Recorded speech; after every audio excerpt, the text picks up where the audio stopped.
Yo soy la doctora Azucena Cabrera, soy docente de la Universidad San Carlos y en este módulo vamos a estar hablando sobre el plan de gestión ambiental utilizado en actividades ganaderas de forma sostenible. Vamos a iniciar diciendo lo que nos dice la Carta Magna de nuestro país, que es la Constitución Nacional. Existen principios de protección al medio ambiente, sobre todo en el artículo 7º de nuestra Constitución Nacional, se habla de un derecho a un ambiente saludable.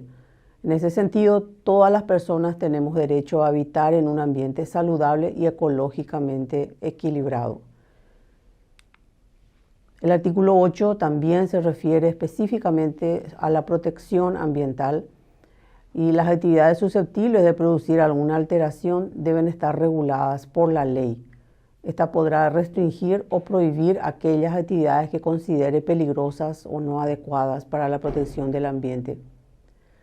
El delito ecológico será definido y sancionado por esta ley específica, que ahora sí ya nosotros tenemos una ley de delitos ecológicos. Todo daño al ambiente importará la obligación de recomponer o indemnizar. Cualquier daño que realicemos en cualquier obra que se ejecute debe ser indemnizada y debe ser recompuesto el daño. También en la Constitución Nacional figura un artículo que habla de los intereses difusos y la tutela judicial del ambiente. ¿Qué significa eso? Que si un grupo de personas observa que hay un daño inminente al medio ambiente, tienen el derecho de denunciar eso ante las autoridades competentes. Entonces, dice la Constitución, el interés o derecho difuso es el correspondiente a un grupo de personas que ante la inminencia o presencia de un daño deciden pedir protección jurisdiccional. A eso se refiere específicamente el artículo 38 del derecho a la defensa de los intereses difusos. Entonces, cualquier circunstancia que atente contra la integridad del hábitat, de la salud pública, de cualquier acervo cultural nacional, de los intereses del consumidor, que por su naturaleza jurídica pertenezcan a la comunidad y hagan relación con la calidad de vida y con el patrimonio colectivo. En ese sentido se ven cada cierto tiempo en las redes denuncias que realizan la población, un grupo de civiles organizados, denuncian, por ejemplo, la contaminación de las aguas, contaminación de los arroyos, de los cursos de agua, de los esteros, por ejemplo, de mataderías clandestinas en diversas localidades de nuestro país. Cada cierto tiempo entonces se organizan los vecinos y denuncian ante el Ministerio del Ambiente y el Desarrollo Sostenible, ante el MADES, las municipalidades o las fiscalías, cuando consideran de que algún emprendimiento que se realiza o alguna actividad que se realiza está fuera de lo que nos dice la Carta Magna, que tenemos el derecho de vivir en un ambiente saludable. Entonces eso es lo que se considera un derecho difuso. Tenemos el derecho, tenemos la potestad de denunciar ante los organismos pertinentes. Bueno, volviendo ya entonces al tema de las leyes, hablamos de la Constitución Nacional, que es nuestra Carta Magna, que es lo máximo que rige aquí en nuestro medio. Después tenemos las leyes. Y con relación al ambiente tenemos la Ley 294 del año 1993, que habla de la evaluación del impacto ambiental. En su artículo primero, esta ley declara obligatoria la evaluación de impacto ambiental ante cualquier obra o actividad que realicemos, ya sea si tiene impactos positivos o si tiene impactos negativos.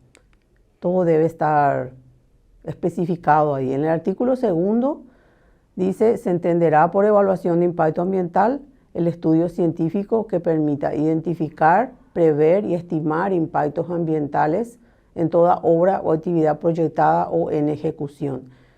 En ese sentido vemos que hay intervenciones que realizan, por ejemplo, la gente de los fiscales del Ministerio del Ambiente y Desarrollo Sostenible cuando hay denuncias de que se realizan deforestaciones y desmonte de especies nativas en nuestro país, que son justamente especies protegidas porque están bajo peligro crítico de extinción.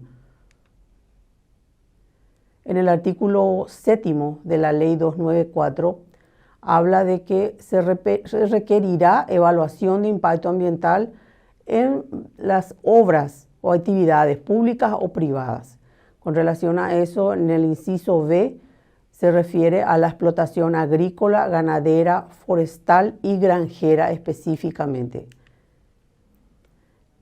Y una vez que se realizan todos los procedimientos ante el Ministerio del Ambiente y Desarrollo Sostenible, finalmente el Ministerio da lo que se llama Declaración de Impacto Ambiental o DIA, normalmente conocido como licencia ambiental, que es el derecho que la persona adquiere a realizar la tarea o el permiso que quiere la persona para realizar la tarea que se especificó a través de la evaluación de impacto.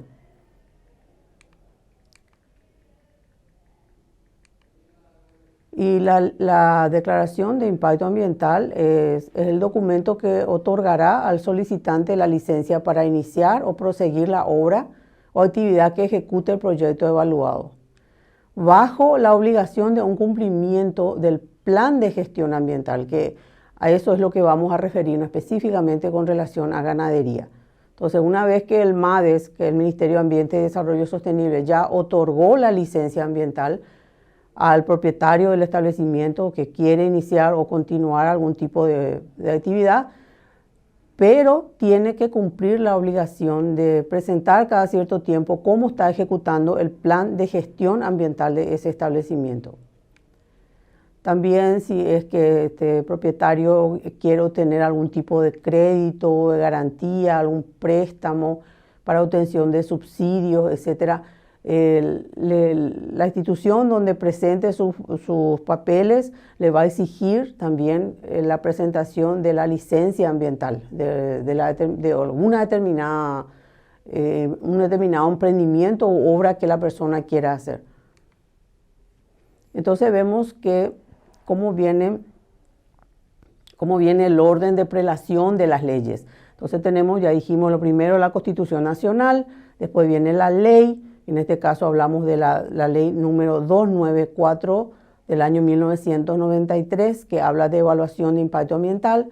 Después tenemos varios decretos del año 2013. Después tenemos las resoluciones y ya resoluciones específicas.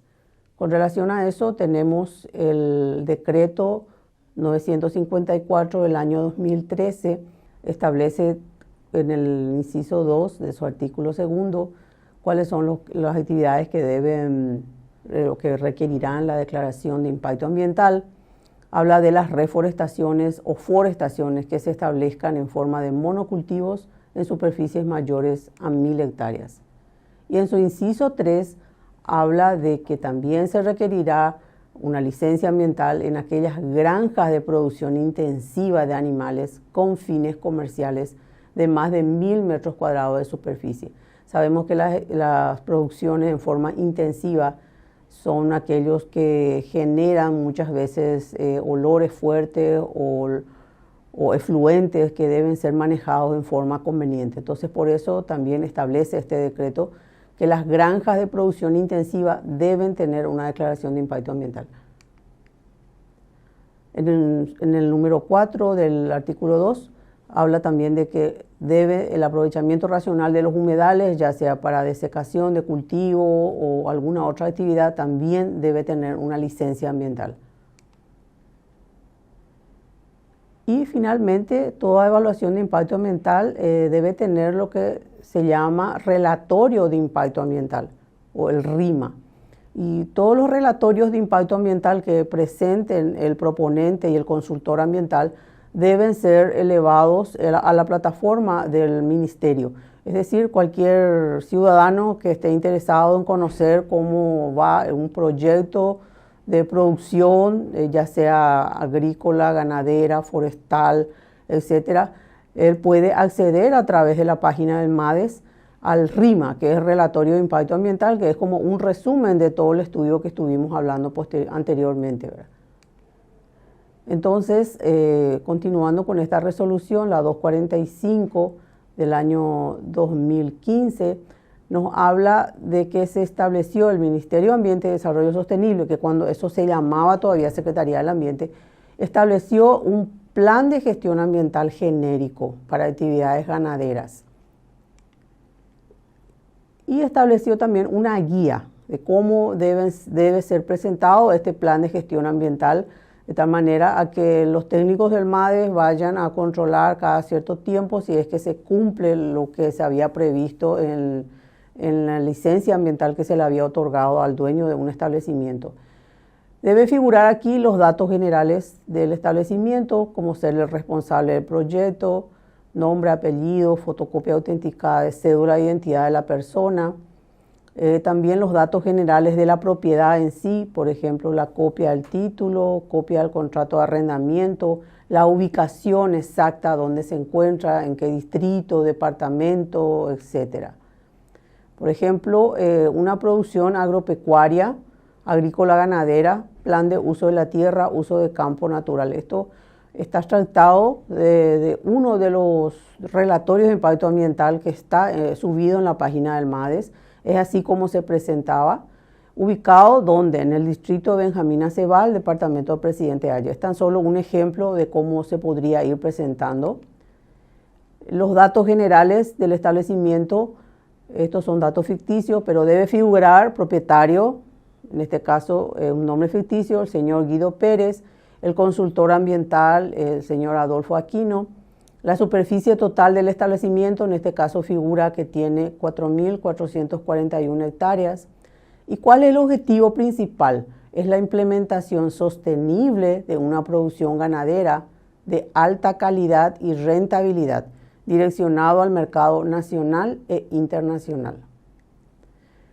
Y también entonces en el plan de gestión aparece el uso actual de esta propiedad. Entonces vemos la cantidad de hectáreas que están destinadas a cada uso y el porcentaje. En este caso habla de un 24% de bosques, también tiene caminos, campos naturales, abastecimientos de agua y uso ganadero, que totalizan entonces las más de 4.000 hectáreas que tiene este establecimiento. Es tan solo un ejemplo. También se debe describir la actividad que se va a realizar. ¿Qué tipo de actividad ganadera? Va a ser cría, recría, engorde, tambo, lo que fuere, y cualquier otra información que se crea conveniente agregarla. Sabemos que en el proceso de producción de carne se distinguen distintos eslabones, de los cuales la actividad de cría, es decir, tener el ternero al pie de la madre, constituye el primero de ellos. Le siguen luego las etapas de recría, que se inicia una vez que se destetaron los terneros. Después la etapa de engorde o invernada. Y finalmente la etapa industrial dirigida al consumo de carne. Si un establecimiento va a realizar una de estas etapas de producción, te debe estar totalmente descripta qué es lo que van a hacer, dónde van a comercializar, cómo van a alimentar a los animales, con qué le van a sanitar, etcétera, etcétera. Por ejemplo, debe describir la sanitación que van a ser realizada a los animales. Los enfoques de sanidad, lógicamente, hay dos enfoques, pero lógicamente el preventivo es mucho más barato porque se toman acciones sin que se presente el sobresalto sanitario, tiene bajo costo y siempre uno va anticipándose. En ese sentido, hablamos de las vacunaciones, por ejemplo, que son mucho mejor que estar curando a los animales que están enfermos.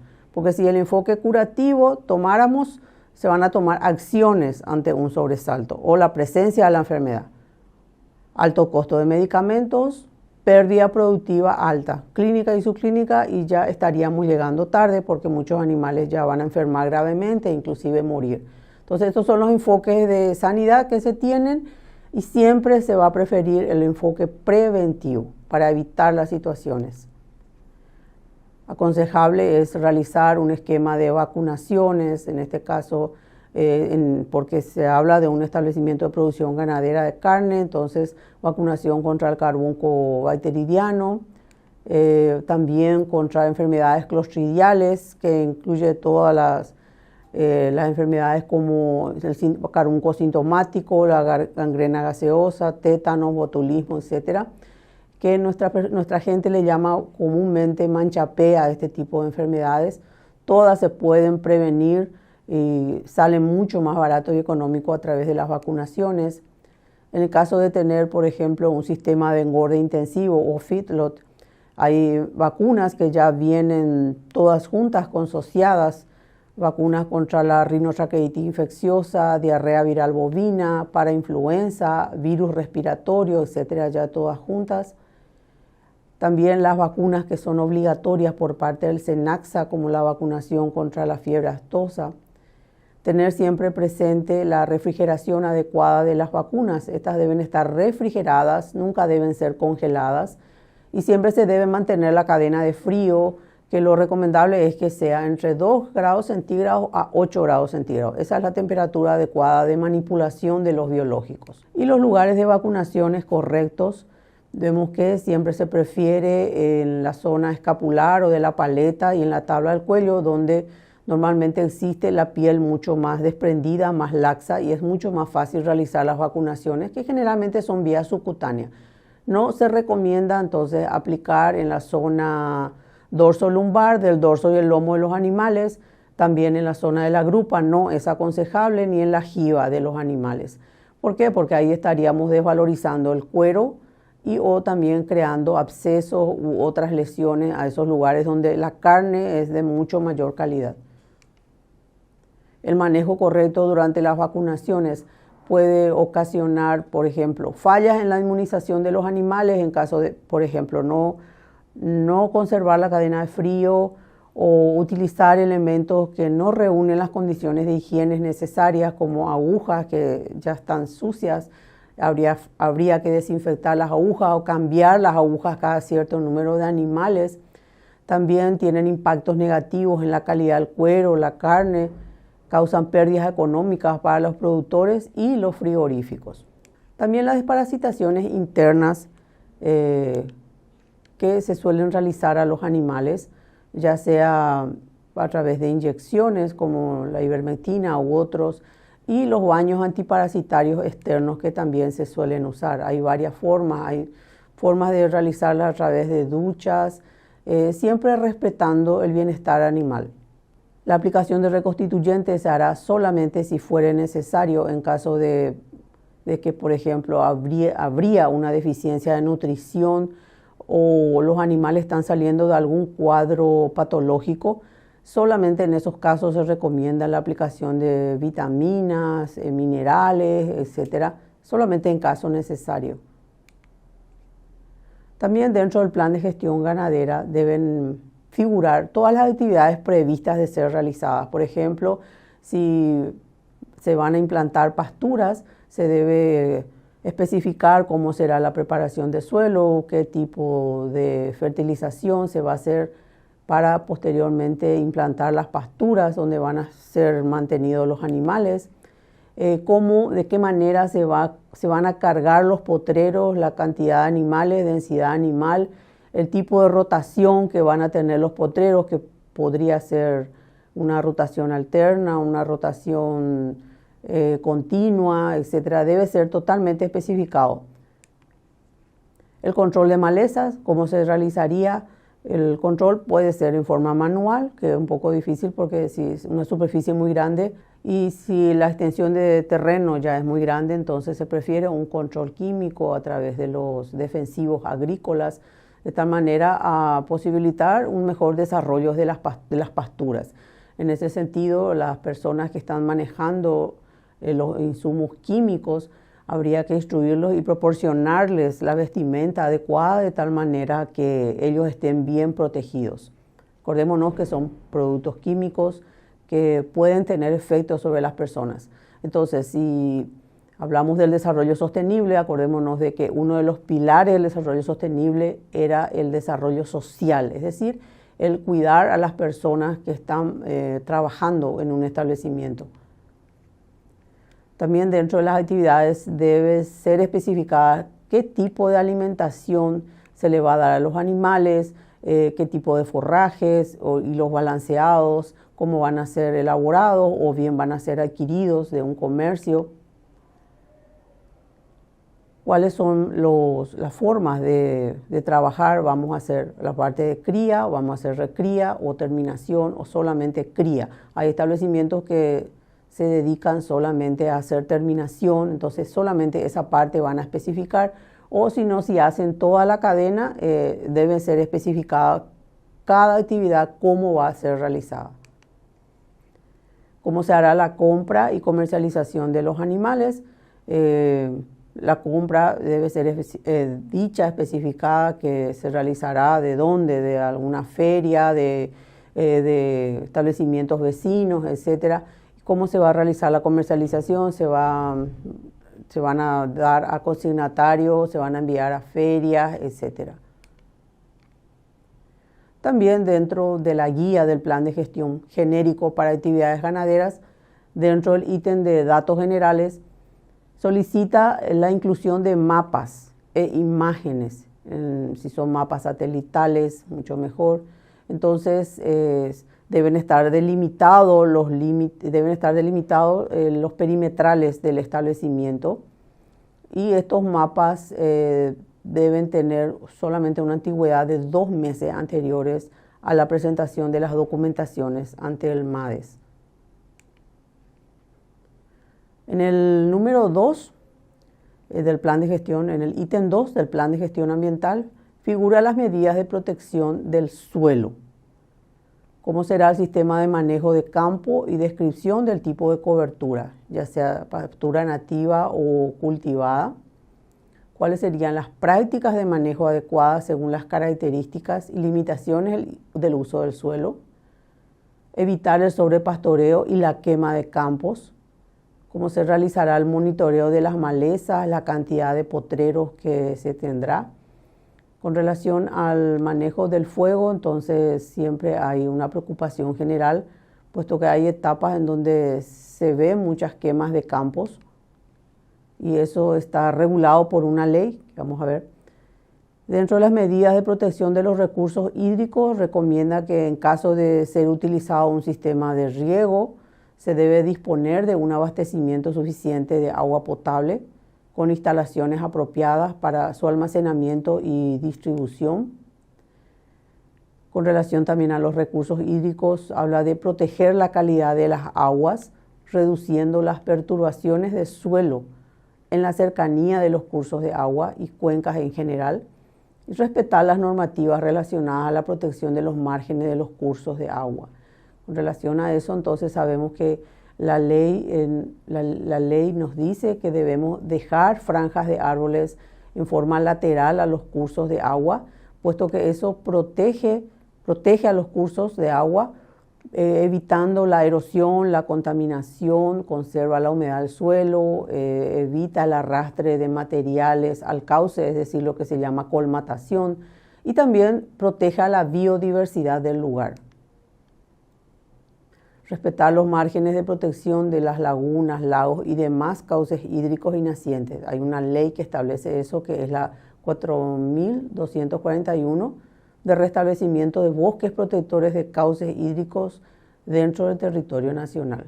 Entonces, según el ancho del curso de agua, se establece la cantidad de árboles en forma lateral que deben ser implantados. Ancho de bosques ribereños, que está establecida las medidas según esta ley, la 4241.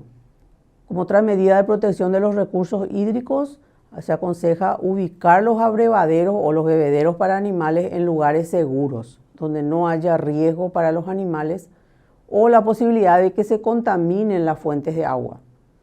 Evitar también que los animales vayan directamente al curso hídrico. Eso es por una posibilidad de que vayan a, lógicamente, contaminar el recurso con sus deyecciones, orina, materia fecal, aparte de que también por la seguridad misma de los animales. Se aconsejan que ellos no lleguen directamente a los cursos de agua, ya sea tajamares, arroyos, etcétera, sino que lo que se aconseja es sacar el agua de ahí y conducir a través de cañerías y darle a los animales a través de abrevaderos o bebederos localizados estratégicamente cada ciertos lugares. Mantener las captaciones de agua en condiciones estructurales adecuadas. Se prohíbe cualquier interrupción o desvío de los cauces hídricos sin la autorización de las autoridades ambientales. y si se utiliza para riego, se deberá mantener el caudal ecológico que ya el MADES le determina a cada propietario. Entonces, las personas que tienen, por ejemplo, en sus propiedades cauces hídricos, arroyos, etcétera, ellos no pueden represar nomás por como así, puesto que eso es un patrimonio, un recurso que todos tenemos derechos al disfrute, y si se considera de que existe algún tipo de lesión con relación a eso, uno podría denunciar ante las autoridades pertinentes. Un ejemplo, por ejemplo, en la zona de Puerto Casado, los fiscales de la Fiscalía del Ambiente y el MADES se constituyeron en un establecimiento porque un grupo de vecinos habían denunciado la construcción de un terraplenado sobre un cauce de un arroyo. Entonces fueron a verificar y sí, efectivamente se pudo constatar la construcción de un terraplenado sobre el cauce principal de un riacho que desemboca en el río Paraguay. Lógicamente se hicieron las diligencias necesarias para que finalmente esto sea revertido, puesto que apeligra la biodiversidad, la fauna, flora del lugar, y también le perjudica a los vecinos porque llega menos caudal de agua a las demás propiedades. Entonces, eso es lo que habíamos dicho, que es la protección a los derechos difusos. Si los vecinos o las personas que viven en ese lugar consideran de que se está haciendo una obra que finalmente les perjudica a ellos y la biodiversidad del lugar, ellos tienen derecho a denunciar. Como cuarto ítem dentro del plan de gestión ambiental para actividades ganaderas, habla sobre las medidas de control de los animales silvestres. De existir bosques, se deben colocar carteles de señalización en el que se prohíba la caza de animales silvestres y otros carteles que también traten de concienciar a las personas, por ejemplo, el hecho de manejar muy fuerte y no respetando, por ejemplo, el paso de los animales silvestres, hay casos de atropellamiento, etcétera. Entonces, cuidar la fauna silvestre es lo que siempre se aconseja. Despacio, solo le pedimos un instante. Gracias por frenar un mensaje que en este caso un animal silvestre, yurumí. Esto es una imagen captada del Chaco. En caso de existir un corredor biológico, mantener la conectividad de los ecosistemas a gran escala y permitir el desplazamiento de especies entre cuencas próximas. Mediante la conservación de los bosques protectores de cauces hídricos. Entonces, como vemos acá en la imagen, se ve que hay unos bosques en galerías continuos que permite el desplazamiento de las diferentes especies por dichos bosques a lo largo de las cuencas de un determinado lugar. En cambio, si estos bosques están solamente conformados por islas, es decir, no están interconectados entre sí, esto va a impedir que las especies animales se desplacen de un lugar a otro y va a tener como consecuencia de que dichas especies vayan con el tiempo debilitándose la población, vayan teniendo un problema llamado endogamia, que se cruzan todos entre parientes y favorece entonces la debilitación de una determinada especie. Ejemplos tenemos en nuestro medio acá en el Paraguay, el yaguareté es uno de los más emblemáticos, puesto que es una especie animal que necesita recorrer un amplio radio de lugares, ¿verdad?, para reproducirse, buscando lugares adecuados para alimentación, etcétera.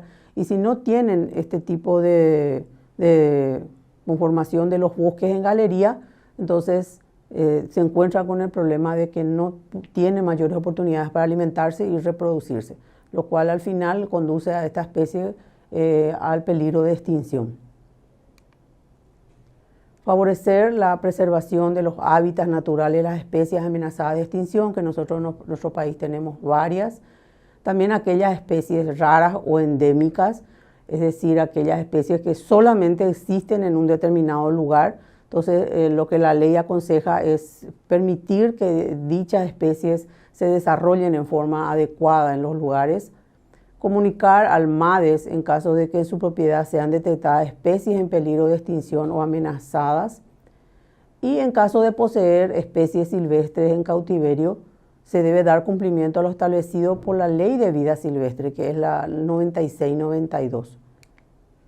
La 9692, que es la Ley de Vida Silvestre, la autoridad de aplicación es también el MADES, Ministerio de Ambiente y Desarrollo Sostenible.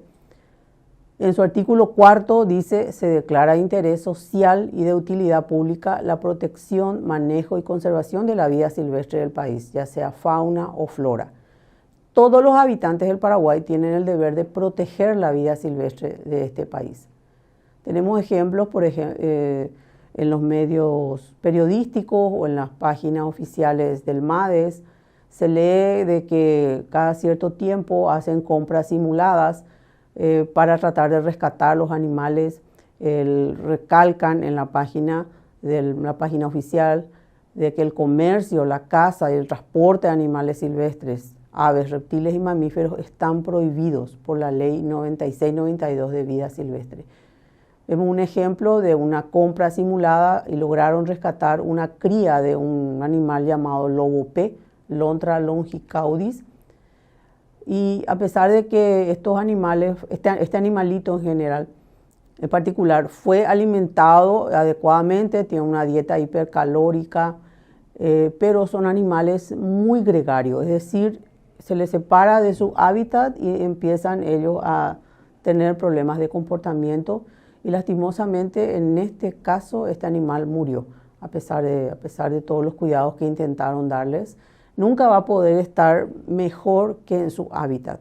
Y aparte de que este es un cachorro, es un bebé, y sabemos que para separarle de la madre, los cazadores proceden a matarle a la madre. O sea que está mal desde todo punto de vista.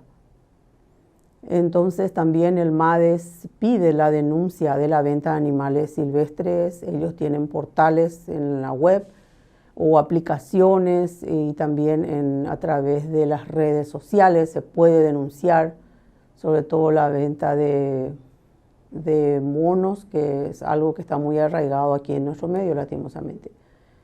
Pero si una persona ya tiene animales silvestres, ya sea loros, guacamayos u otros, la ley obliga a tramitar un registro nacional de vida silvestre, inscribir a esos animales dentro del registro nacional de vida silvestre.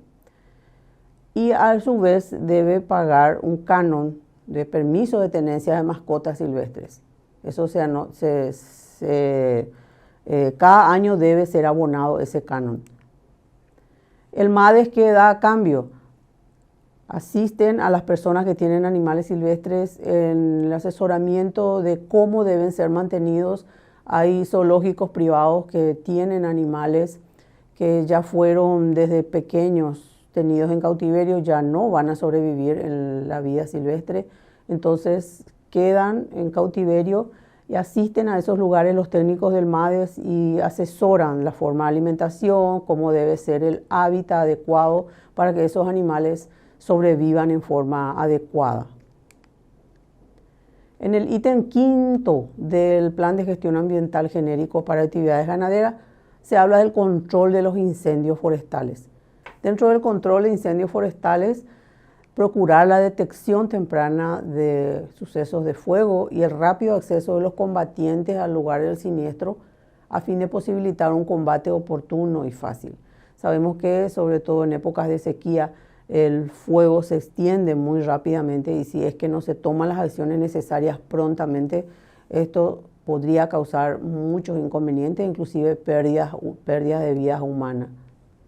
Coordinar con los vecinos, las autoridades competentes y otras organizaciones las actividades de prevención, capacitación y combate del fuego, de manera a optimizar los recursos y los resultados de dichas actividades. Por ejemplo, vemos un ejemplo, en el mes de marzo hubo un incendio en el distrito de Upané, departamento central, y fueron avisados los técnicos de la Secretaría de Emergencia Nacional, quienes dispusieron el inmediato traslado de la brigada forestal a fin de dar combate a esta situación del fuego.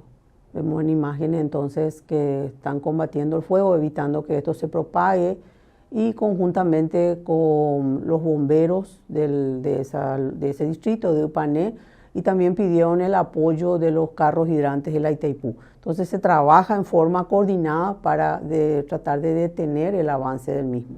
Conservar los bosques inundados, esteros y bañados que colindan con las zonas de producción de manera de evitar la propagación de incendios forestales. También es un ítem solicitado en el Plan de Gestión Ambiental. Y existe una ley que fue promulgada en el año 2021, la 6818, que habla de manejo integral del fuego. La autoridad de aplicación es el INFONA, Instituto Forestal Nacional. Esta ley establece medidas de prevención para el manejo integral del fuego, como por ejemplo la creación de áreas cortafuegos, obtención de permisos de quema emitidos por la autoridad municipal competente antes de usar el fuego en forma programada, e implementación de quemas prescriptas bajo condiciones meteorológicas, de combustibles y topográficas específicas para mantener el fuego dentro del límite del área geográfica sujeta a la quema autorizada. Entonces nos damos cuenta que si bien el fuego no está prohibido, pero está regulado a través de esta ley de manejo integral del fuego. Bueno, y con esto entonces concluimos el bloque de Plan de Gestión Ambiental para actividades ganaderas. Gracias. Buenas, ¿cómo están?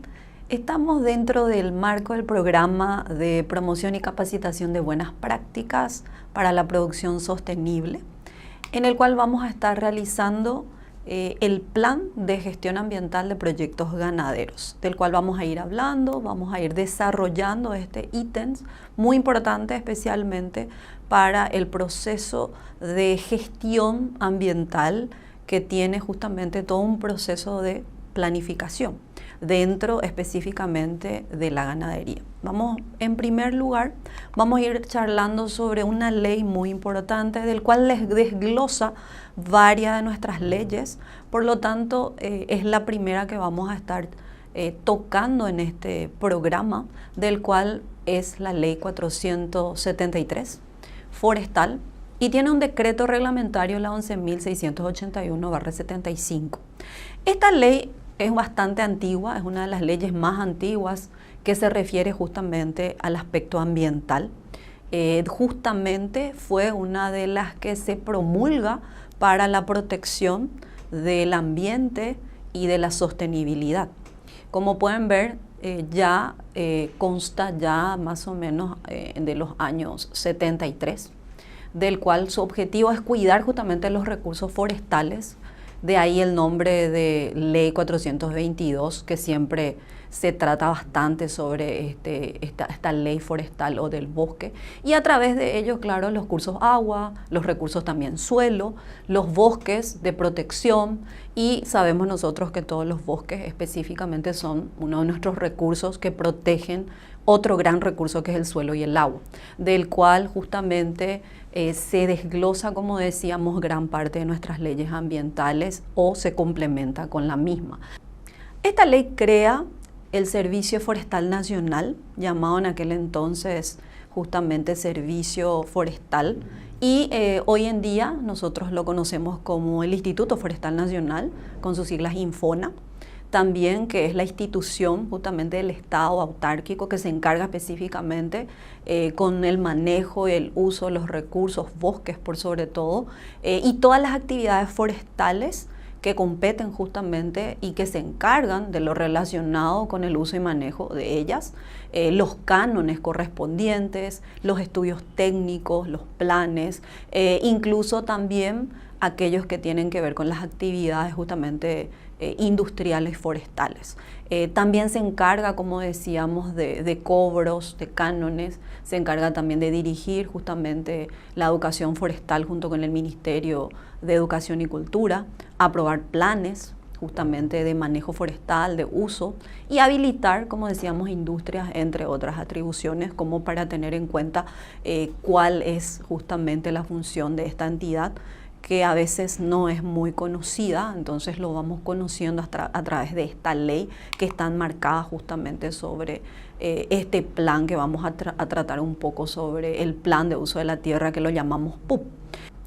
¿Qué es el plan de uso de la tierra? O llamado en este caso PUP, que justamente es un documento que contiene justamente los datos de la propiedad y la descripción justamente teniendo en cuenta los usos, en este caso de dicha tierra, así como también este documento es obligatorio para toda actividad agrícola o pecuaria, que es la que nos compete justamente tratar un poco en este tema, en fincas de más de 20 hectáreas de extensión, que es la que vamos a ir tratando un poco justamente en nuestra charla. Este documento debe ser preparado, justamente como vemos aquí, por un profesional de ciencias agrarias, o si no, justamente como decíamos, afines, habilitadas, en este caso certificadas, justamente por la institución. Y el documento, ¿qué es lo que tiene que contener?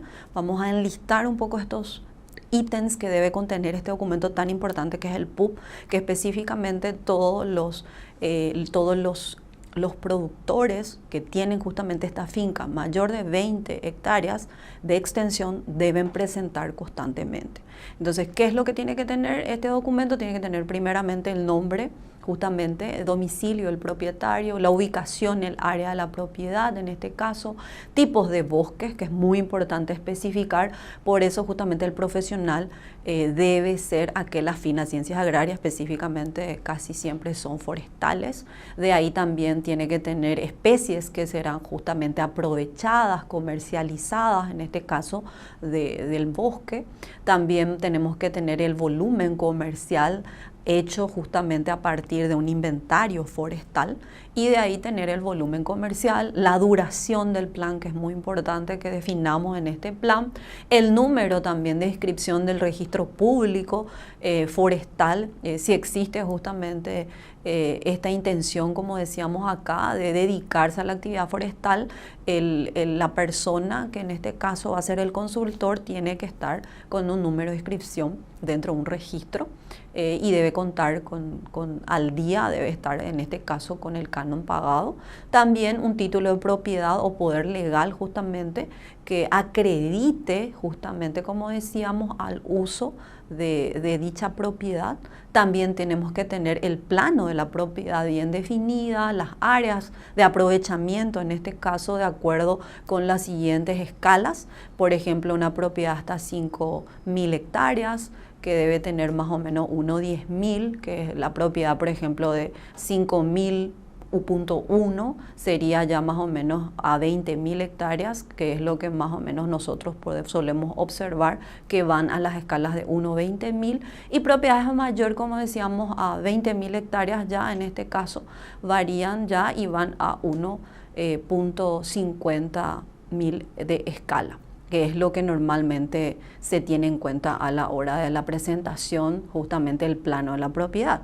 También en caso de propiedades en condominio, también debe ser presentado justamente la autorización legal de los otros también condominios. También el certificado, en este caso, de condición de dominio de inmueble, y también la presentación de recibos de pago al día del impuesto inmobiliario. Estos son los ítems que tenemos que presentar como para tener este documento de plan de uso de la tierra, o llamado PUP, dentro de esta línea. ¿Cuál es el proceso de la aprobación de estos planes, específicamente del plan del PUP? Para nosotros es muy importante el ingreso del expediente al Infona, como ya lo habíamos dicho, el Instituto Forestal Nacional, que en la central justamente se encuentra en San Lorenzo. Se otorga un número de entrada. También lo podemos hacer ya online, que ya el Infona lo tiene también en este formato hace unos años. Y también los documentos de paso se van verificando. Tenemos acá los requisitos administrativos, así como tiene también requisitos técnicos. Primero, los requisitos administrativos tenemos que ver que están justamente los registros de bosques actualizados, tenemos que tener el registro profesional actualizado del consultor, en este caso tenemos que tener la declaración también jurada del propietario y del consultor, de ambos en este punto, y la copia también autenticada justamente de los títulos, de la Constitución, también una copia original o copia, dice, autenticada justamente el certificado. Estos ítems, justamente requisitos administrativos, lo podemos encontrar todas también enlistadas en la página del Infona, donde justamente podemos observar todos los requisitos, y el consultor al cual ustedes acuden también tiene evidentemente enlistado y los criterios pertinentes también para la presentación de toda esta valoración. Así como decíamos, los requisitos técnicos vienen a ser justamente la licencia ambiental, también están los planos, los mapas de uso actual, los de uso también alternativo que se tienen que presentar en formato impreso, digital, un inventario forestal que es muy importante, que va anexado justamente a este documento, y los resultados justamente de este análisis estadístico y a partir justamente del inventario forestal, y el resumen justamente de producción a ser aprovechada con el listado justamente del inventario de las especies a ser aprovechadas, como estábamos viendo.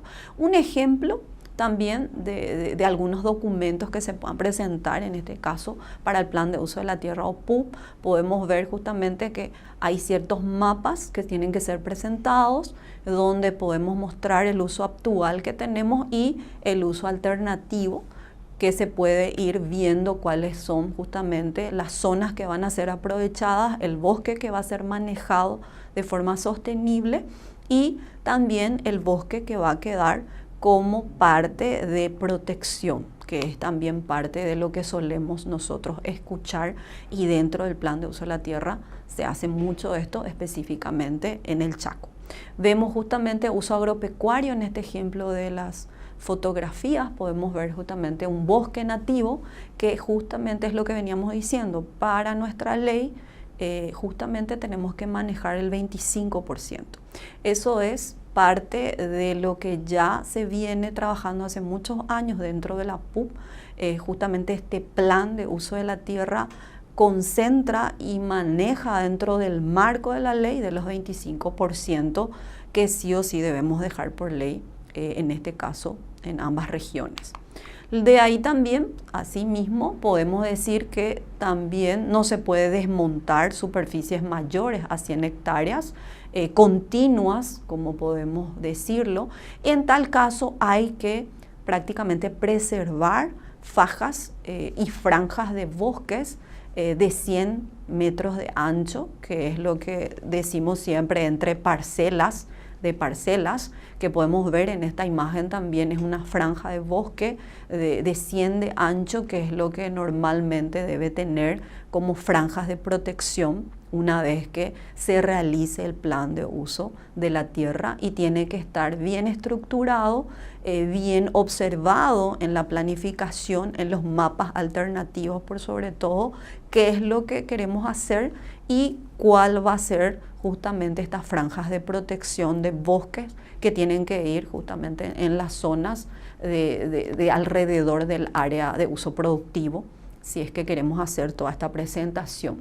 Lo mismo también hablamos de todo este contexto histórico de Paraguay para empezar a adentrarnos justamente a partir de esta ley de la 422, sus anexos, y también la PUB. Podemos empezar a hablar también de lo que nos compete, que a partir del año 1991 se implementan proyectos de desarrollo como condicionantes justamente de préstamos de organismos financieros internacionales, y en particular proyectos de pavimentación asfáltica y el mejoramiento de muchos caminos rurales. Esto hizo que se incorporara justamente variables ambientales, porque empezábamos prácticamente con las explotaciones, empezábamos con las aperturas de rutas rurales, de rutas importantes en nuestro país, y eso también evidentemente tuvo una visión mucho más ambiental.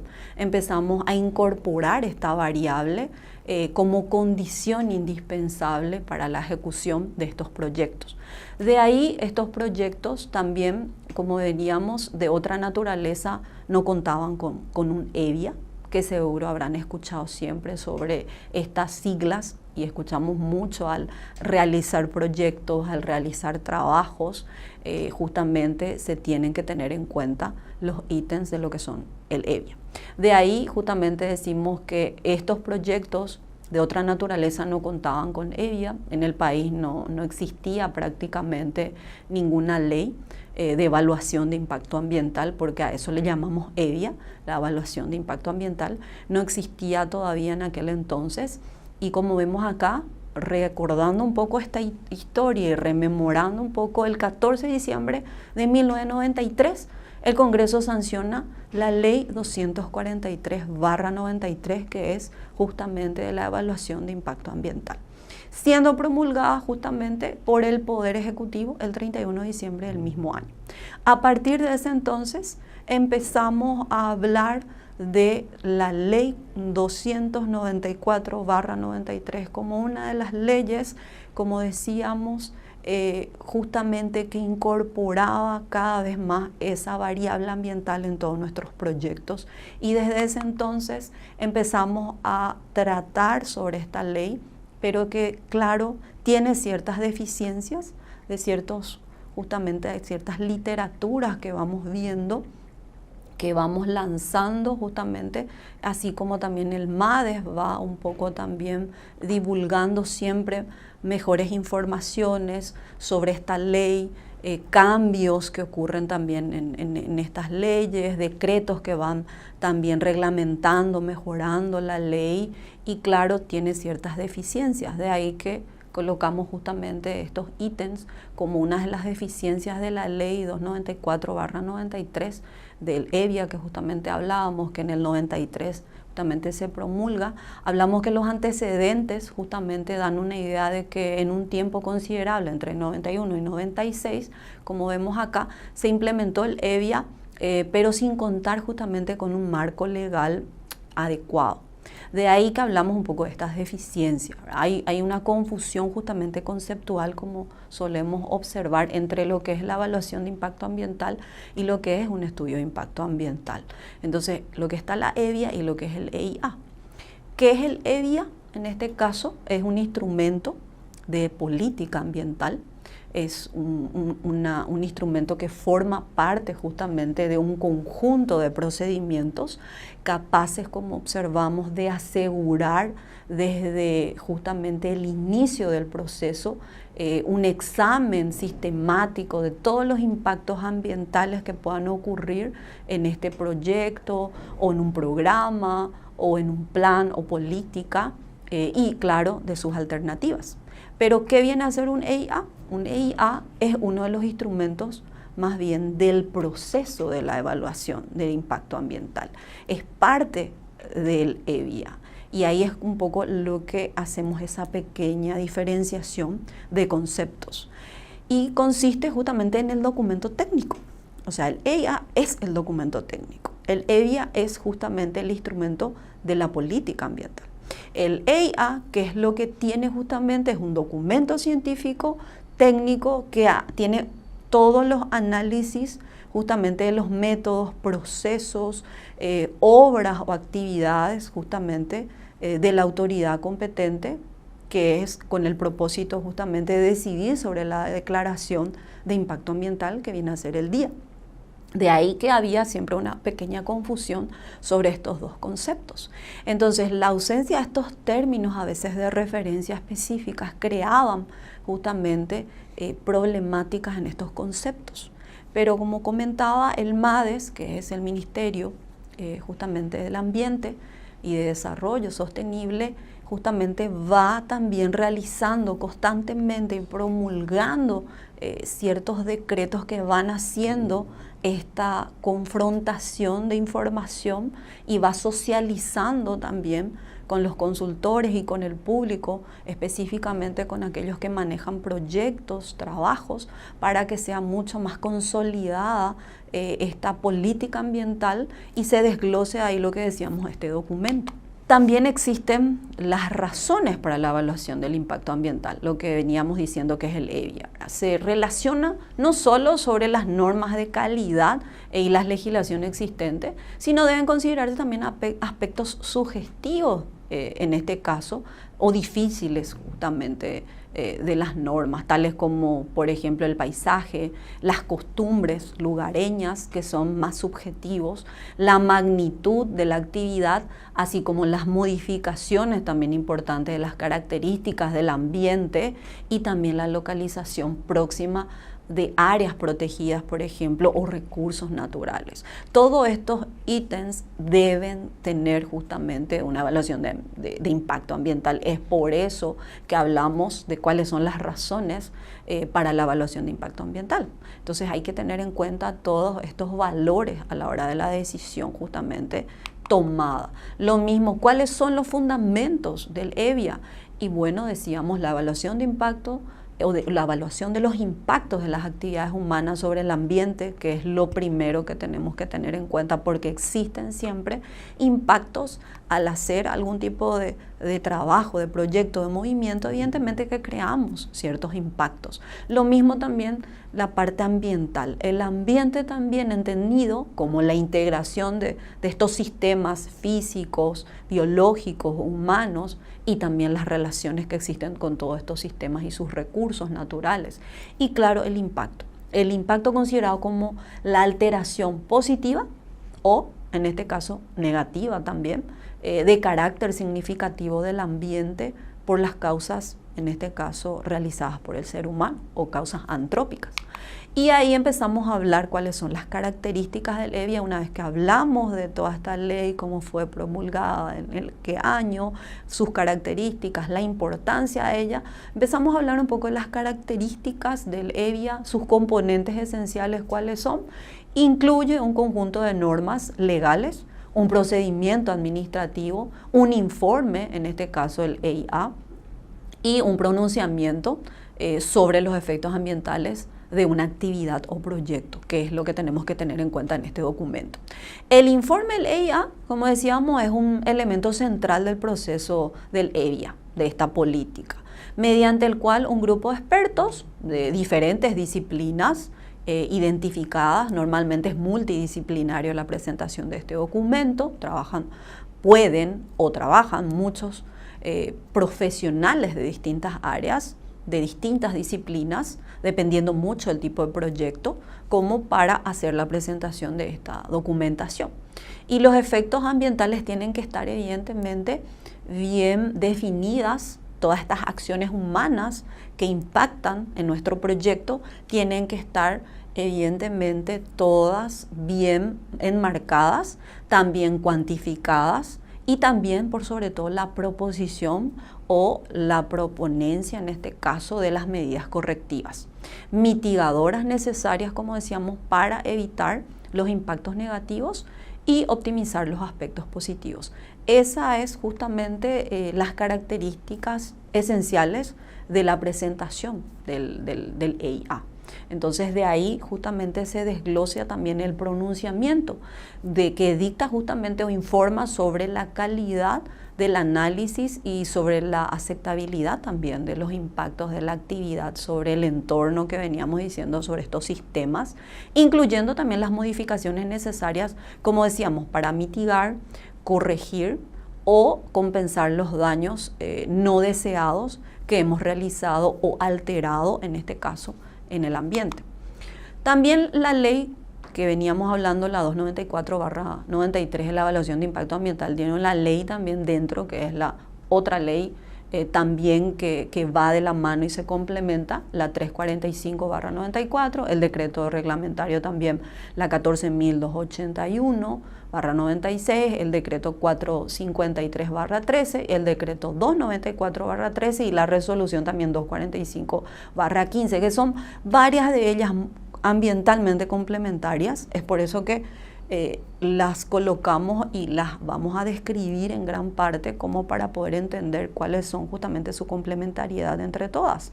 Esta ley exige, como decíamos, la presentación de un estudio de impacto ambiental, o EIA, como veníamos diciendo, a una serie de obras y proyectos, dependiendo mucho qué implica justamente una construcción de obras, plantar cultivos, extraer árboles, pero como decíamos, en la parte agrícola se aplica a toda la explotación de más de 500 hectáreas en la región oriental específicamente, y más de 2.000 hectáreas en la región occidental, especificando. Asimismo, también cualquier obra que impacte evidentemente o desmonte en este caso, o que implique, como decíamos, el desmonte de 2 hectáreas continuas, precisa de un EIA. Esto es lo que justamente declara esta ley. El estudio de impacto ambiental es un instrumento científico que identifica, como decíamos, los efectos en un determinado lugar de ciertas actividades que impactan justamente sobre el ambiente, o sea, toda modificación de una superficie de tierra que genera consecuencias en esta y que genera impactos negativos en algunos momentos y que crea siempre algún impacto sobre ella o sobre nuestro medio ambiente, y así sean, como decíamos, positivas o negativas. Entonces ellas deben ser descritas en este documento. También podemos decir que este estudio de impacto ambiental tiene una descripción en qué consiste la actividad, qué es lo que proyectamos, que mencionamos justamente a los dueños en este documento, también dónde está la actividad específica, el tamaño de la finca o del proyecto en sí, qué se va a utilizar, cuánta gente va a emplear este proyecto o esta actividad, el tiempo que durarán también estos trabajos de impacto y otros datos también importantes que el consultor va a ir desglosando en este documento del impacto ambiental. ¿Qué significará el proyecto? ¿Cómo se relaciona con el Estado y sus leyes? Hay que tener muy en cuenta que todas las leyes deben estar bien descritas, aquellas que están relacionadas con el proyecto o con la actividad. Entonces, si tiene relación con tal ley, deben ir descritas específicamente dentro de todo este documento.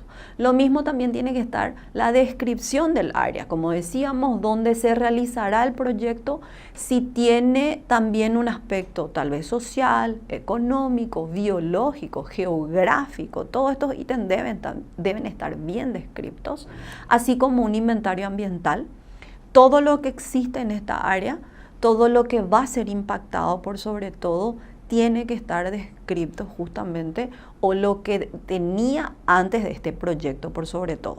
Y luego también el análisis del impacto y el riesgo también de actividades y qué efectos positivos y negativos también va a tener justamente todo este sistema ambiental con respecto a la implementación de este proyecto o esta actividad.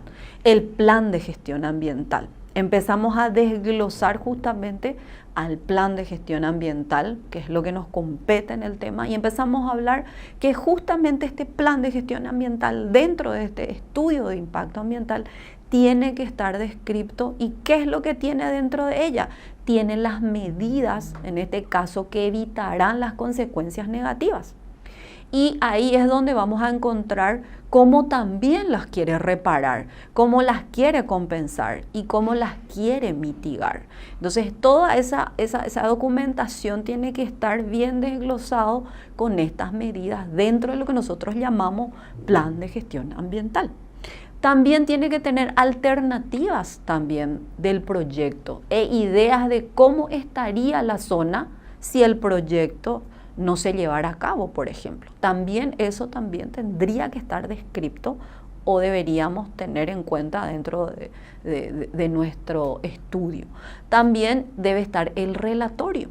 ¿Qué es el relatorio? El relatorio también es un documento de resumen del EIA con sus conclusiones y con todos los ítems, en este caso ya tocados, pero un poco más resumidos. De ahí que lo llamamos relatorio.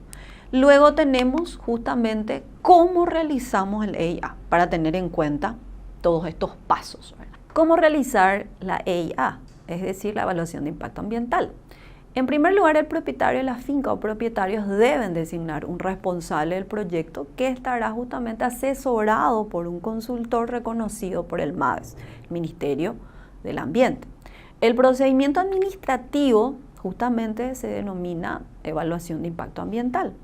Esta evaluación de impacto ambiental tiene 10 pasos a seguir, que son las que vamos a ir describiendo. En primer lugar, vamos a describir cuándo no se necesita este EIA, o sea, la evaluación de impacto ambiental, cuando no lo necesitamos. Dice acá, en el caso en que la finca agropecuaria, por ejemplo, tenga menos de 2.000 hectáreas en el Chaco y menos de 500 hectáreas en la región oriental. Es decir, el propietario debe presentar un plan de gestión ambiental genérico. No necesita, por ejemplo, realizar un EIA, sino más bien la presentación solamente de este plan de gestión genérico.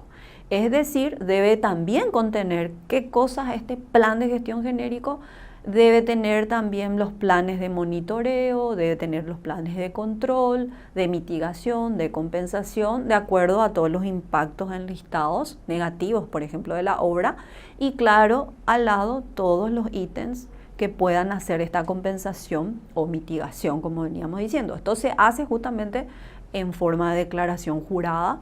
Es necesario que el propietario, los propietarios justamente, designen un responsable de la correcta implementación de este plan. Eso implica justamente tener bien definido todo el plan de gestión genérico para su presentación. Cuando este sea el caso, por ejemplo, pero existan observaciones justamente por partes interesadas sobre posibles impactos, en este caso significativos, por ejemplo, del proyecto, o el mismo no tiene un plan de gestión ambiental genérico, el MADES debe trasladarlo este cuestionamiento al responsable del proyecto y luego de 5 días hábiles, si corresponden, como decimos en esta ley, las observaciones, dispondrá justamente a realizarse de un EIA o de un plan de gestión, justamente como veníamos diciendo, plan de gestión ambiental genérico. Y el MADES decide ya realizar, en este caso, un EIA, puede suspender, por ejemplo, las actividades del proyecto preventivamente hasta un máximo de 30 días corridos. Eso es lo que nos dice justamente todo este proceso de ley cuando no se necesite un EIA, que ya decíamos con estas extensiones de hectáreas tanto para la región oriental como para la región occidental. En el caso de que no superaran estas extensiones, se realiza el plan de gestión ambiental genérico. De ahí vamos a conceptualizar lo que es el plan de gestión ambiental. ¿Qué es el plan de gestión ambiental? El plan de gestión ambiental es un documento justamente técnico genérico que contiene la descripción de las medidas, en este caso protectoras, correctoras o de mitigación, como podemos observar, de impactos negativos que se prevén en el proyecto, que se observan de a cuáles van a ser y se limitan a colocarlas en este documento ítem por ítems. Y los métodos e instrumentos, claro, de vigilancia también tienen que llevar en cuenta este documento técnico. También tiene que tener, si es posible, el monitoreo, el control que se va a llevar y se va a utilizar. Y claro, todos estos ítems deben estar bien definidos dentro de lo que es justamente este documento técnico, al cual le llamamos plan de gestión ambiental. Muy importante como concepto para la presentación de este documento, específicamente para todas las terminologías y proyectos o actividades pecuarias que querramos presentar. De ahí también cuáles son los pasos para presentar el EIA, que es la que estuvimos ya describiendo un poco qué contiene.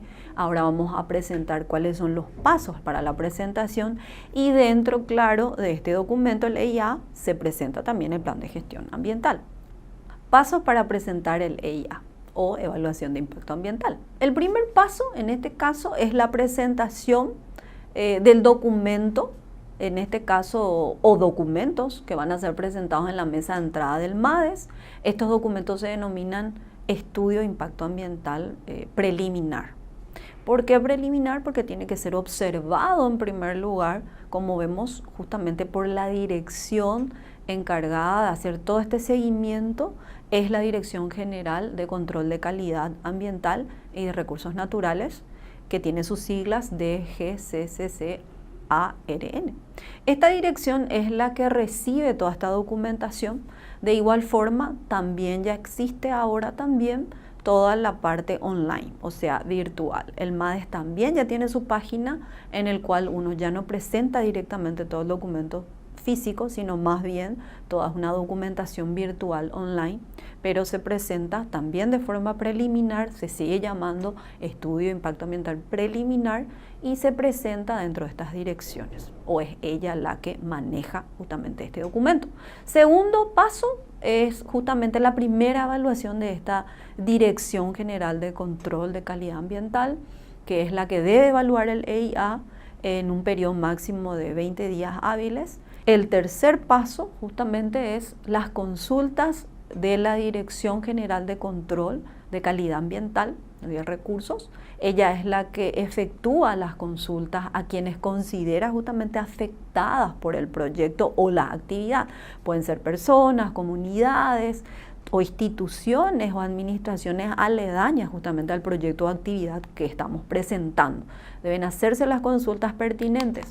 En el cuarto paso vamos a encontrar justamente la ampliación justamente de la Dirección de Control, justamente que puede pedir justamente una ampliación también del EIA. En este caso, el responsable tiene 90 días corridos para presentar la ampliación solicitada por la dirección, todas del MADES evidentemente. Asimismo, deben presentar un informe también de los pasos justamente que está dado. En el quinto paso vamos a encontrar ya que el público o la parte pública, en este caso la dirección, va a poner a disposición justamente al público el relatorio del impacto ambiental, que es conocido por el famoso RIMA, que es justamente lo que nosotros veníamos hablando, relatorio de impacto ambiental, que vienen a ser las siglas RIMA. En internet, justamente en su página, en su sede también puede estar, o donde considere adecuado. Lo más normal es que la dirección del MADES lo suba en la página, por eso solemos observar justamente todas estas informaciones de RIMA en la página del MADES, si es que queremos observar sobre algunas actividades o hacer un seguimiento.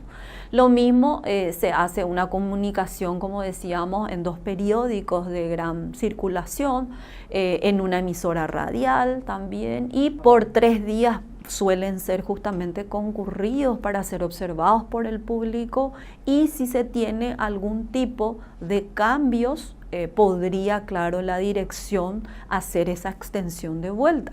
Esta comunicación se hará, como decíamos, si todo está bien, si no existen observaciones por parte técnicas, en este caso al EIA por parte de la dirección, si venció el plazo también establecido de 90 días corridos también puede ser, o luego de presentar también las ampliaciones solicitadas en el cuarto paso.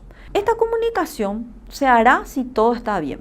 De ahí, si no existen observaciones técnicas por parte de la dirección sobre el EIA, en este caso de formas técnicas, y también si venció el plazo establecido de 90 días corridos, luego también se puede presentar las ampliaciones solicitadas en el cuarto paso, o también luego de estos 3 días también existe un periodo de 10 días hábiles en que la información está disponible al público, en que podemos observar, podemos ver todo lo que las actividades o el proyecto está presentando, y puede ampliarse por 10 días más incluso en casos en que se considere necesario por la envergadura de la actividad o el proyecto, por ejemplo. En esos casos también puede ocurrir y son los pasos. Seguidamente está justamente el paso sexto, donde las observaciones, en este caso de cualquier persona, individual, como decíamos, o colectiva, puede presentar un escrito y fundamentar las observaciones que se ha tenido en cuenta,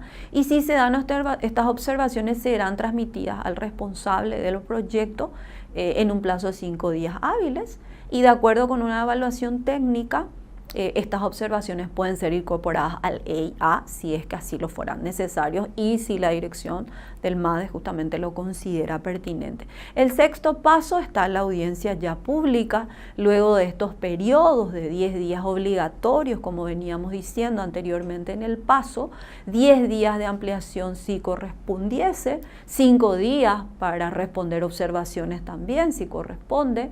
La Dirección de Control del Ambiente debe decidir, en este caso dentro de estos 10 días hábiles, si se convoca o no a una audiencia pública.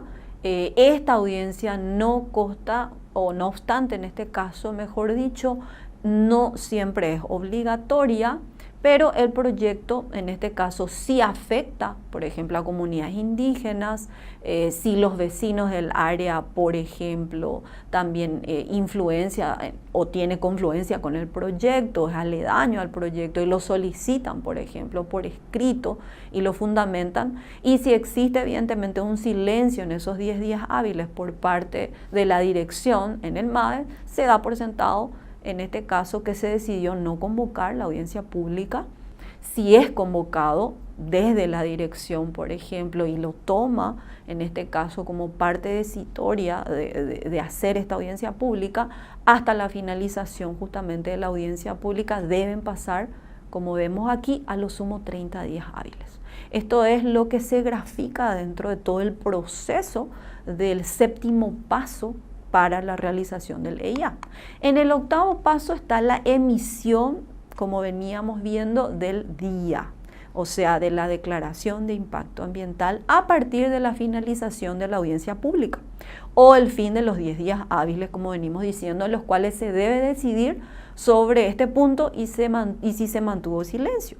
La dirección justamente de control del ambiente tiene 90 días corridos para emitir ya la declaración de impacto ambiental o DIA. Este es el octavo paso. Pasamos al noveno paso, donde ya hacemos la validez del DIA, o sea, de la declaración de impacto ambiental, que tiene una validez durante el tiempo en que dura el proyecto.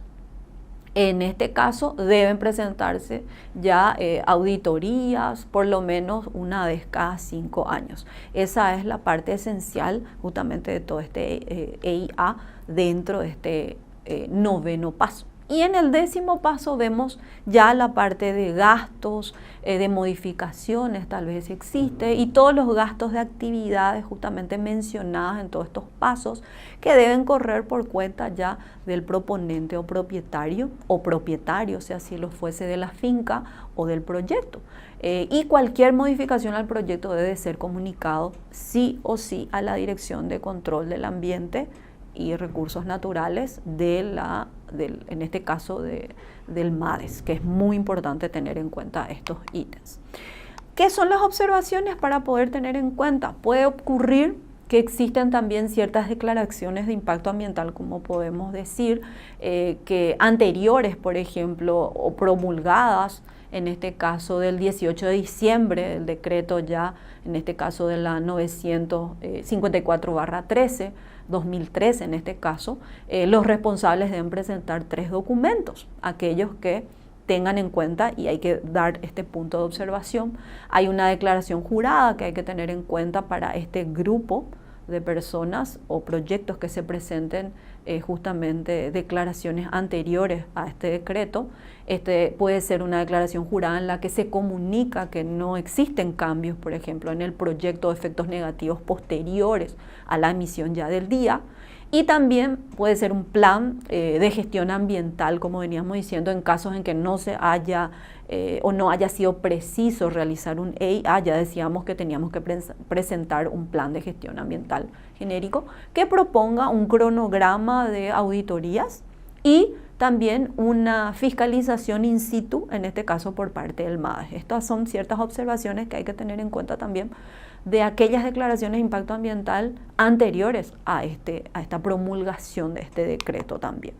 De ahí pasamos a una ley que forma parte, como decíamos, de esta complementariedad de leyes tan importantes dentro de nuestro proceso justamente de plan de gestión ambiental. También existen ciertas leyes muy complementarias, que es una de ellas, en este caso la ley 3239/07 de recursos hídricos. Debemos también tener en cuenta que estas leyes son demasiado importantes, por eso volvemos a recalcar sobre las mismas, porque tienen una complementariedad muy importante dentro de todo este proceso.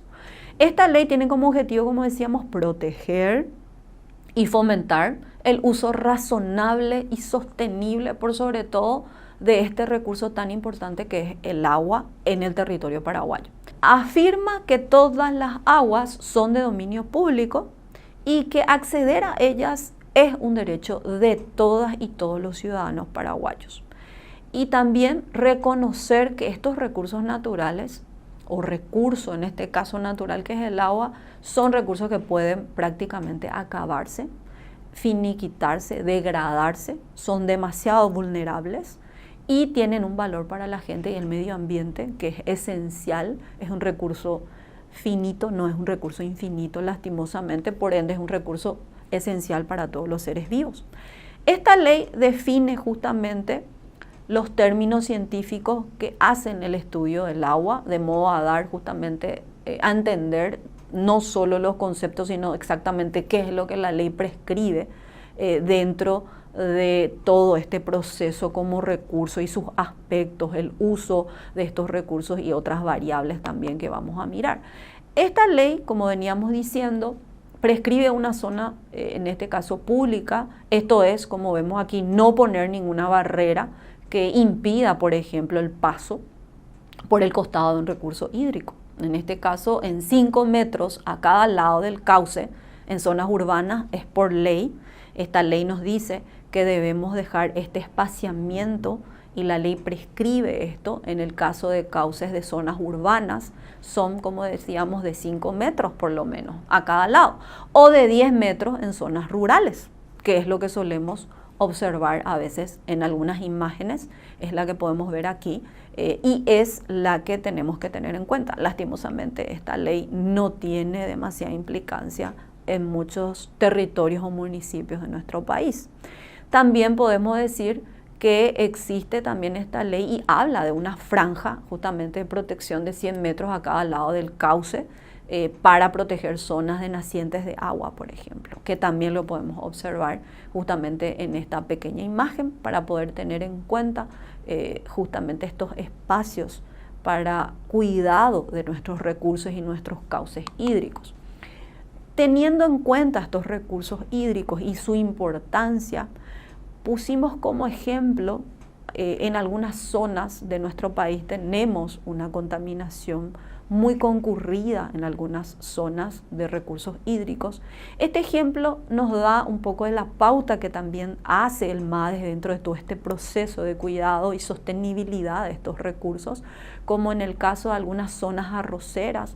Esto ocurrió en Santiago Misiones, una canalización y taponamiento que fueron constatadas tras una intervención y el MADES estuvo trabajando justamente en este proceso. Esto fue en el 2021, donde se hizo justamente una canalización de una parte justamente del arroyo y otra parte del río también, en la zona justamente denominada Laguna Tesoro y el arroyo Ating. Lastimosamente todo este proceso crea una contaminación, una problemática si no se tiene en cuenta todo el proceso sostenible que causan estos proyectos.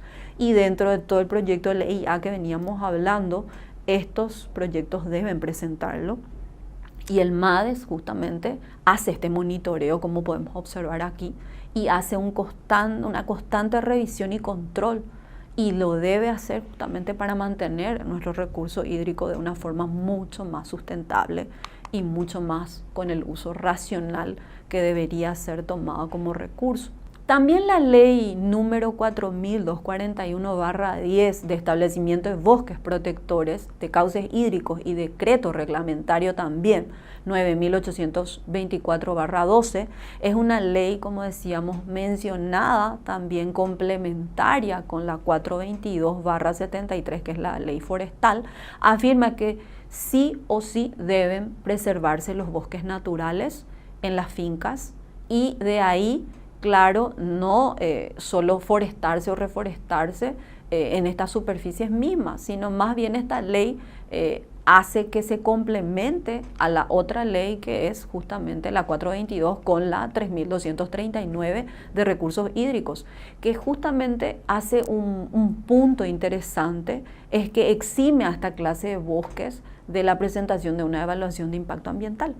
Entonces eso hace que nosotros tengamos en cuenta la complementariedad de estas leyes como parte de todo este proceso de protección de los recursos hídricos y de protección justamente de los bosques. Muchos de nuestros bosques de galería o bosques ribereños, como los llamamos, están siendo deforestados, y justamente para promulgar y proteger y promocionar a estos bosques de protección es que necesitamos que se tengan en cuenta estas leyes para poder seguir protegiendo nuestros recursos agua con nuestros recursos forestales por ende.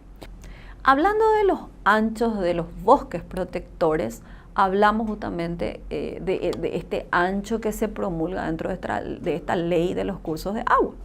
Las zonas, por ejemplo, de nacientes, nos dice justamente que los bosques de protección tendrán un mínimo prácticamente de 30 metros de radio a su alrededor. Y se agregará incluso un 50% de bosque si se da alguno de estos casos. Y ahí vemos justamente el caso de pendientes de laderas, dice de 35% más, van a tener también 50% más de bosques en protección. O suelos con riesgo de erosión. Muy importante los suelos de erosión. Hay muchas zonas que tenemos, en este caso, poca permeabilidad, poco drenaje, entonces tenemos problemas también con cuidados en la erosión. Es por eso que los bosques de protección son muy importantes también, tanto para el recurso suelo como para, en este caso, el recurso agua. Cercanía también a poblaciones para contención de inundaciones o contaminación de aguas, en este caso también es justamente una forma de agregar más del 50% de bosques. Zonas de amortiguamiento, por ejemplo, de áreas silvestres protegidas. Muy importante tener en cuenta estas zonas de amortiguamiento para con esta ley de protección, en este caso de los anchos de bosques. También otras situaciones justificadas que de repente se presenten, y en el Chaco, por ejemplo, se mantiene también el ancho mínimo de 100 metros. Eso hay que tener muy en cuenta para la zona, en este caso de la región occidental, y podemos ver en la imagen para tener en cuenta estos detalles. También, por último, vamos a ir viendo los incentivos y sanciones de las actividades también ganaderas. ¿Por qué tenemos en cuenta esto? Porque también existe siempre hay una ley, como también hay ciertos incentivos, como también hay ciertas sanciones. De ahí vamos a hablar en esta ley, la 3001/2006, de valoración y retribución de servicios ambientales. Una ley muy interesante, muy buena y muy también interesante en el sentido de incentivo para el ganadero. De ahí dice, consiste en darle justamente valoración al excedente de bosques en una explotación ganadera, por ejemplo.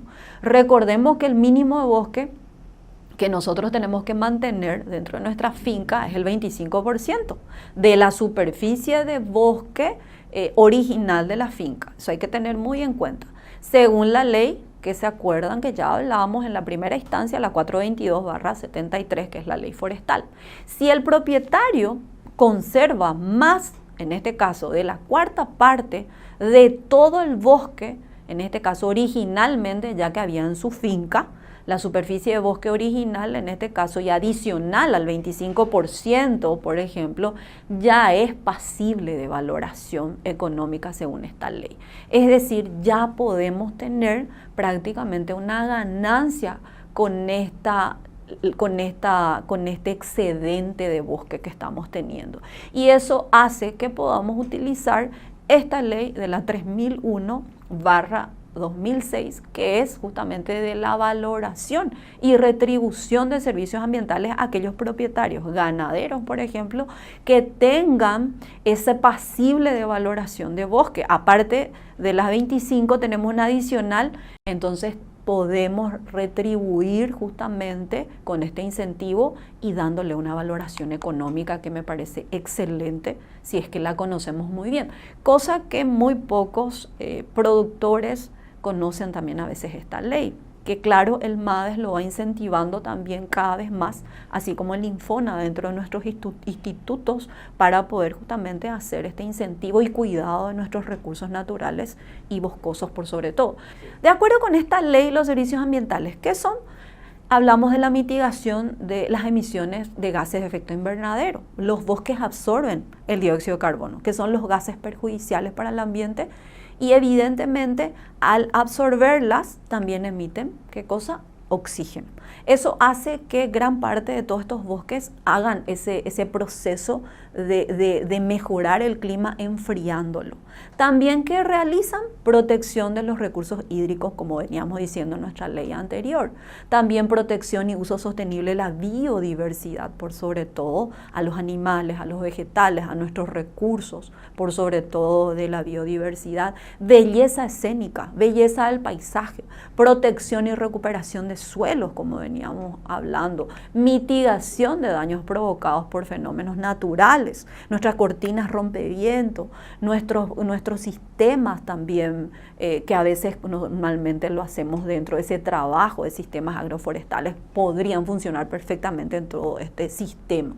Si un propietario en este caso decide, por ejemplo, presentar este documento pertinente, o sea, su plan de uso de la tierra, que ya lo habíamos explicado en la primera parte, para el Instituto Forestal Nacional en Infona, y también la evaluación de impacto ambiental, nuestro EVIA, para el Ministerio del Ambiente, MADES, quien emitirá una declaración aprobando el manejo de la finca, si es que quisiéramos presentar todo este proyecto de la ley de servicios ambientales. De esta manera, luego dice de una evaluación, el MADES emite un certificado de servicios ambientales al propietario que decide tomar en cuenta, y corresponde, ¿qué cosa? El pago a este propietario por el servicio ambiental o los servicios ambientales que está realizando su bosque. Los certificados se pueden negociar por una serie de beneficios. Por ejemplo, en los mercados internacionales pueden ser justamente beneficiados para el pago de compensaciones.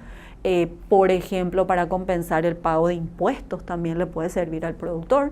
También puede ser por beneficios importantes. Por ejemplo, esta ley exige que las inversiones ambientales nunca sean inferiores al 1% de las horas civiles también que se realicen en un terreno. Entonces siempre podemos hacer compensaciones y existen en este caso incentivos constantes dentro de la ley 3001, que es la que estábamos observando. El pago de estos certificados ambientales, podemos ver aquí por hectárea, está explicado en la resolución 1093/2013 del MADES justamente, y nos habla por ecorregiones. Nos habla también, en este caso, los guaraníes por hectárea, y lo podemos observar que cada ecorregión tiene un monto específico que tiene para el pago e incentivo al productor, dependiendo en qué zona y ecorregión tiene y qué estratos de bosques tiene en ese lugar. Dependiendo de eso, uno va realizando justamente su inventario forestal, y a partir de ello puede presentar su plan de uso de la tierra o su EVIA para la presentación pertinente y pago, si así fuese, por parte del MADES. De ahí también hablamos y decíamos que hablábamos de ciertas sanciones. Existen ciertas sanciones también. La ley justamente número 316/96, que sanciona los delitos contra el medio ambiente. Existe también una ley que sanciona evidentemente, y debe hacerlo justamente, y esta ley impone justamente castigo a las personas que incurran en delitos contra el ambiente, en la cual se considera de interés público en nuestras leyes, evidentemente. En lo que corresponde a bosques, esta ley prescribe penas de 3 a 8 años incluso de cárcel, y multa de 500 a 2.000 jornales mínimos, que es lo que nos dice esta ley, para actividades como quema de bosques que perjudiquen, por ejemplo, gravemente el ecosistema, como ocurrieron a veces en algunos años anteriores, lastimosamente, quema de bosques, de recursos naturales, de biodiversidad, de áreas protegidas, incluso explotación de bosques protectores, por ejemplo, que ya decíamos cuáles eran los bosques protectores, o tráfico de rollos, entre otros tipos de delitos que solemos observar y solemos escuchar. Estos son algunos de los ejemplos que pueden tener multa carcelaria incluso, o como decíamos también multa, en este caso de jornales de pagos.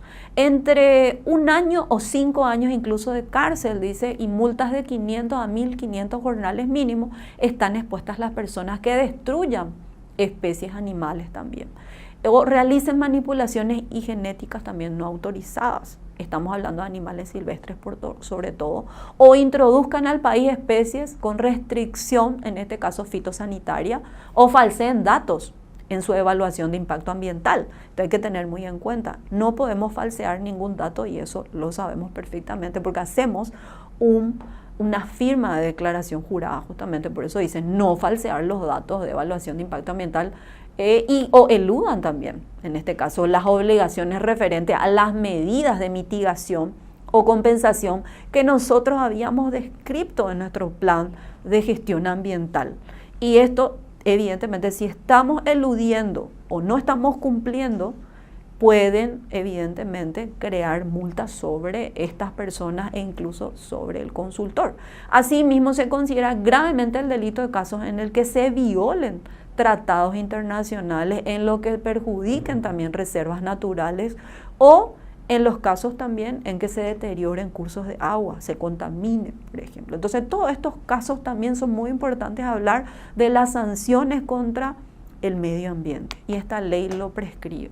También hay un decreto, la 2598/13 de la ley 5146/14, donde el Ministerio del Ambiente, teniendo en cuenta que el organismo rector, como veníamos diciendo, de todo lo que se refiere al sector ambiental de la República del Paraguay, estableció una escala de multa también por diversas faltas posibles a las leyes ambientales y esta escala de multa está calculada justamente de acuerdo a un jornal mínimo vigente en el momento que se estableció esta sanción. Ahora habrá subido ya de acuerdo justamente a la vigencia de lo que cada jornal corresponde. Las escalas de falta pueden ir desde levísimas a gravísimas, como podemos ver. Las escalas, por ejemplo, de levísimas pueden ir de una multa de 1 a 500 jornales y las gravísimas pueden ir de una multa de 10.001 a 20.000 jornales. Eso implica evidentemente que esta ley, dentro de sus decretos pertinentes, ya el MADES lo definió como escalas de multa muy importantes dentro de nuestros sistemas de protección ambiental. De ahí que estas escalas también son muy importantes tenerlas en cuenta a la hora de presentar un EVIA o a la hora de presentar un plan de gestión ambiental. Muchísimas gracias, espero que les haya servido, espero que continúen con todo lo que se refiere a sistemas de información ambiental. Gracias.